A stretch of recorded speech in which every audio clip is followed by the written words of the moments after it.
hunting trip. Scurried up a makeshift ladder, which was nothing more than strips of scrap wood nailed to the trunk of the ancient oak.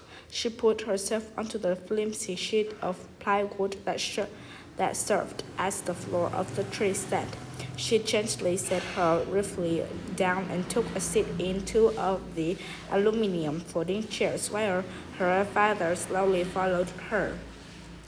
Alma noticed that her father was slightly out of breath when he reached the top, stopping to pour a thermos of steaming coffee from his deep jacket pocket and grimacing as he swallowed. Emma felt her own chest constricting and realized she had been holding her breath for some time. She recalled her father's advice about nervous, deep breaths work better than you think. She drew a big lungful of air. Her dad heard her exhaling. You nervous? He asked. No, well, a little, she admitted. Just remember that we're the only ones out here for miles. I'd be the only one to see you if you did anything embarrassing, and I've seen you do plenty of embarrassing things. Her dad chuckled. I know, Alma said. She took another deep breath, tasting the freshness of the world around them, watching the vapor cloud materialize in front of her face. But she still clutched the barrel of her rifle so tightly that her fingers grew numb. She regretted being so aggressive anxious, unable to truly enjoy the beauty of the forest around them. The open meadow below the tree stand was dim and frosty on this early November morning. Now that we're set in our place, we'll need to wait quietly for about half an hour before the animals forget we're here. Until then, we probably won't see a thing, Ahmad's father explained. Remaining still for half an hour dragged on forever.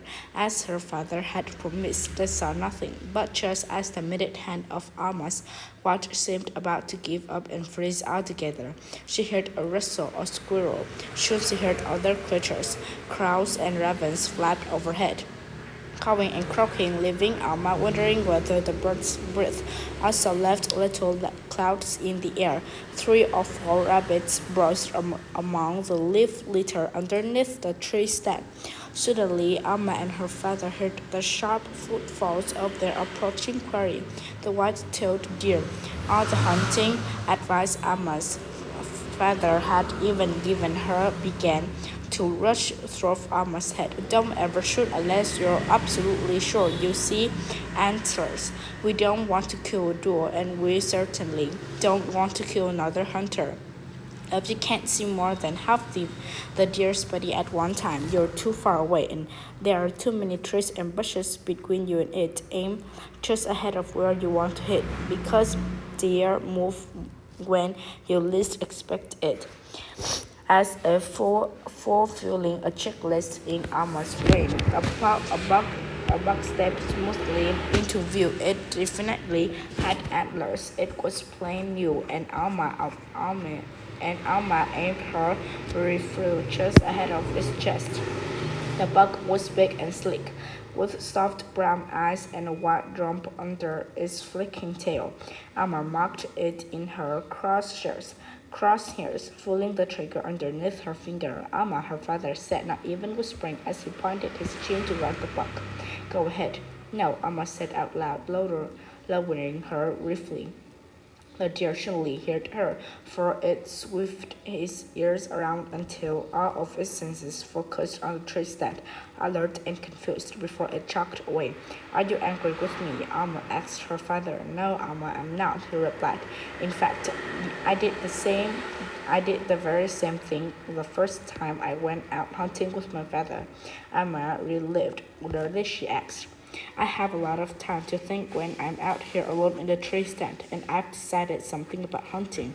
When we buy meat at a supermarket, we never see the animal it comes from, her father explained.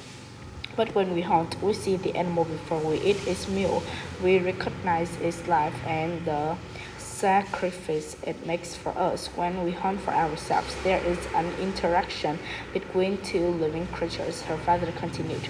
Sometimes the animal looks at you and you feel a deep connection and you don't want to shoot it. It's important to listen to your heart. If you shoot when your heart tells you not to, that means you're killing without caring, without paying attention to the connection between you and the animal.